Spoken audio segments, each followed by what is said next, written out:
To my fellow countrymen, magandang araw sa ating lahat. Una sa tanan, kamong mga naadya sa crocodile farm sa Congress, ayaw mi ninyo gamit-gamita anang pulong ninyo nga taong bayan. Ayaw mi ninyo magamita sa inyong pansariling political interest. Ay luod na mo kayo paminahon. Karong adlaw, mao man karon ang adlaw diin mag-convene ang Senado as a impeachment court.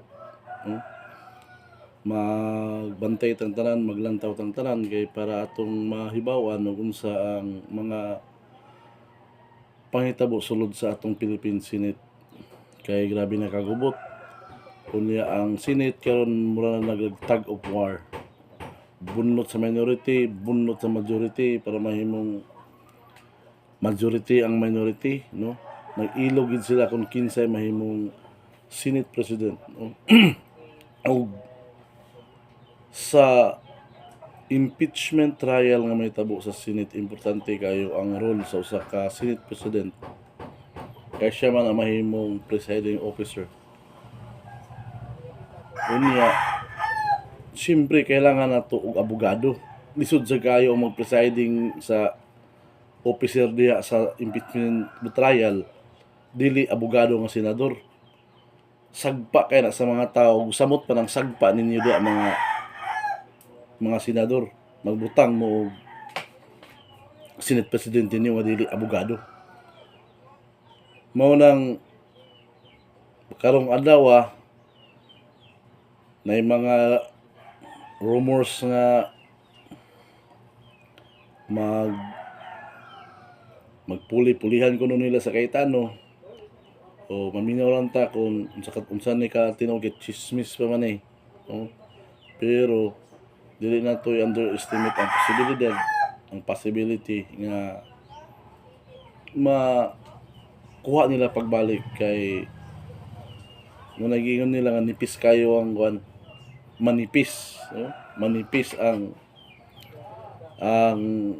leadership sa majority tungod kay 13 ra ang majority, 11 ang 9 ang minority na abstain do So mao nang anytime no pagka magbaliktaran makuha pa gyud nila balik, no? Pero this time, no, kami ang mga tinuod yung mga taong bayan naghangyo, no, sa tracing nga majority karon nga you must be stand the truth, the real truth for justice and equality para inyong mabarugan ang tinuod nga hustisya. Kay ayaw ninyo sayanga ang boto ni Bato na nahimo mong majority. Kaya dili lalim ang giagian para ma-change lang ang leadership sa Senado. So kamong Tracy, kailangan mo mubarog sa kamatuoran. Siguro dili naman siguro mahilo og kwarta kay kwartahan naman mo.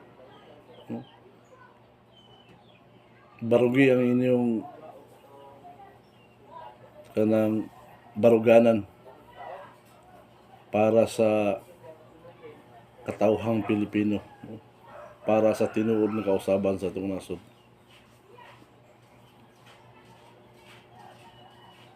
Salamat mga kababayan. Be vigilant always.